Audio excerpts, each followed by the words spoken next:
'Cause I've been everywhere, man. I've been everywhere, man. Across the deserts bare, man. I've breathed the mountain air, man. I've traveled, I've had my share, man. I've been everywhere. Been to Tullamore, Seymour, Lismore, Mooloolaba, Nambour, Roochdore, Kilmore, Marillaba, Birdsville, Emmaville, Wallabill, Connemara, Connemara, Strathround, Proserpine, Ulladulla, Darwin, Gingin, Lilliquin, Muckdilla, Wallumbilla, Bougainville, Cumberland, Ramakiller. I've been everywhere, man. I've been everywhere, man. Yes, lucky star. He's been everywhere, man. Off to Sale we go today, and Mim, it's Neil now. You've been speaking to Rob. How amusing that Rob thinks that you could have a name that rhymes with Hook, but starts with a different letter. It is amusing. Quite true. I got a bit lost there for a moment. No, because Mim used to be Mim Cook, and now she's Mim Hook. Oh, so really? To be Mim Look would be really silly. It would be. Hey, Mim, good morning and welcome. Good morning. My surname is a little bit of a kerfuffle, and that does absolutely ring true. I used to be Mim Cook. I live here in Sale in Victoria. My husband, Harry Hookie, who's a country musician, we got married. I'm going down a bit of a rabbit hole here. We got married because when you swap the first letters of our names, Mim and Harry, it's marry him. So when we realised that, we had to get married. At 2 a.m. after our wedding, quite a few drinks in, we looked at each other and went, we'll combine surnames. So we combined my surname Cook with his Hookie. We became Hook, so Mim Hook. It's the most confusing thing we've ever done. Never change your surname to something so similar to what your surname used to be. It's only confusing for your friends. You and hubby have got it down pat, haven't you? We're okay, yeah.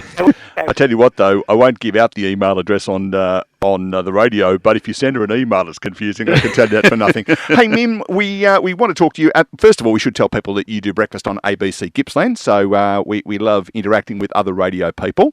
But we want to talk about Sale today. Tell us about Sale.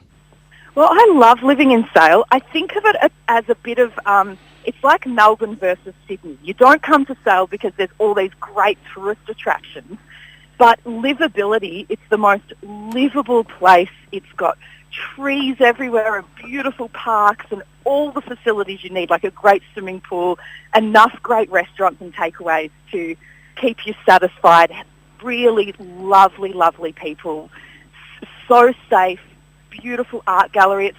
It's got everything that you need. So I've got 2 young kids. There's a family living here. And I've moved here for work, so I never planned to live in Sale. We love it. We're smitten. It's such an easy place to live.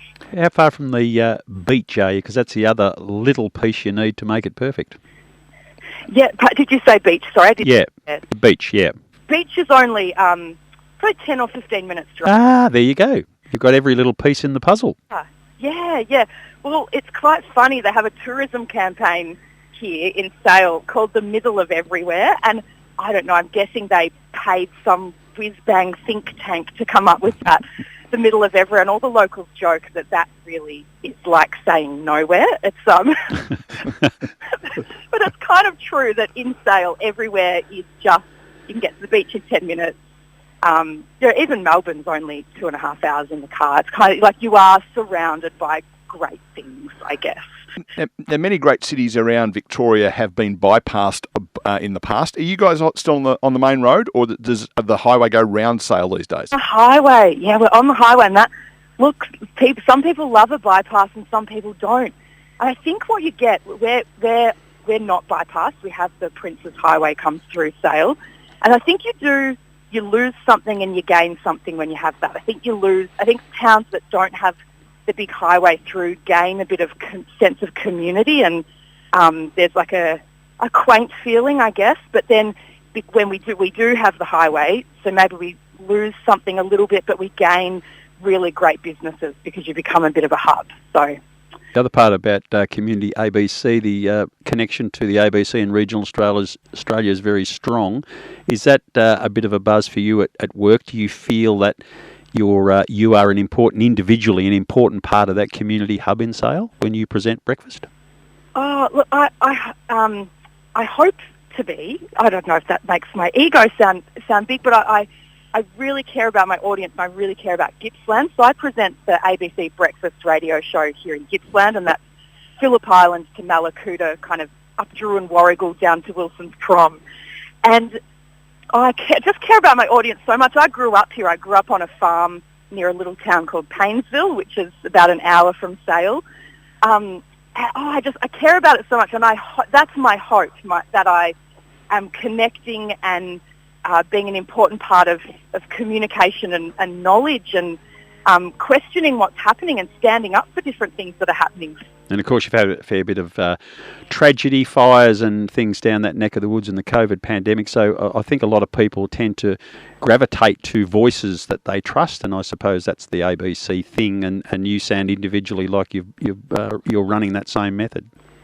Yeah, definitely. And it's a great place to be a journalist in Gippsland, because look, the Latrobe Valley, we've got some of the last coal-fired power stations in Australia, and the timber industry here. We've got a whole lot of industry that's transitioning to new ways of being, and that's really interesting and at times stressful for members of the community as well. And Sale itself, where I live, it's great fun. I've just been wandering around. I've got a son who's 10 and a daughter who's 6, and they're beautiful ages. We've just been off the library, borrowing some books, and getting a smoothie at a local cafe. So. Sounds like a very pleasant way to spend a Saturday morning. Mim, unfortunately, we were running a bit late to get you started, but we will certainly be back to talk to Harry Hook is Real at some stage over the next few weeks to hear about his music career. But thank you for taking time out of your Saturday morning. The last thing you want to do when you do radio 5 days a week is talk to people on the radio, but we appreciate you doing it. Oh, no, I love it. I love talking. I'm like, how can we go now? I've got so many more things to say. Well, I'll tell you what we'll do is, if you want to, on a Saturday morning, not on a Saturday morning, during a weekday, give us a call. We'll come onto your show and we'll talk to you on yours about Geelong. Sounds great. Love a chat. And if you're looking for someone to fill in for breakfast while you're on holidays, hey, we will talk again. Cheers. All right, just chasing my dog down the street. You do that. Thanks, Mim. Right. See you, mate. Yeah.